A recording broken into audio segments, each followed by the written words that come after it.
And patay ka na! Patay! Hands, go!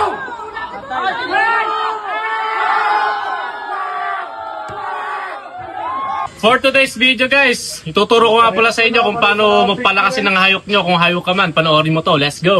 Ang pangalan ko nga pala, Rocky Yokomin, mas kilalang batang mamaw. I'm top 1 Nueva Ecija. Let's go!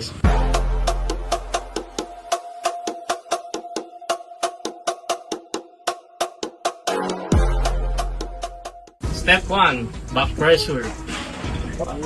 Tapping. Ito mo ng back pressure. Ang hawak nga pala dito guys, nakaganyan. Tapos ganito. Yun. Yun guys, ito nga pala ang step 2. Paano pala kasi ng hayop. Kailangan ikakaping mo, saka back pressure din. Pero iba yung ano niya, papunta dito. Pasay. Ito nga pala guys, yung ginagamit ko palagi. Sa gustong maka-order na ito, chat ko lang si Mentor Chris.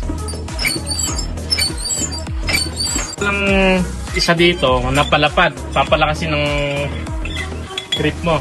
Ang ano niya, papalapad, hindi bilog. Palapad siya. Dito ang tama niya sa finger, sa wrist. Mas madaling makakapigil to pagka malaki kalaban mo. Ganito nga pala ang buhat na ito guys. Back pressure din.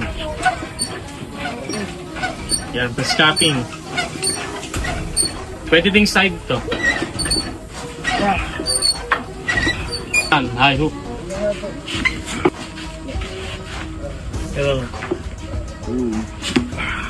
dito nyo nga pala ma-apply ang binubuhat na hayop. Step 1. Capping. Step 2. Back pressure. Step 3. Side pressure.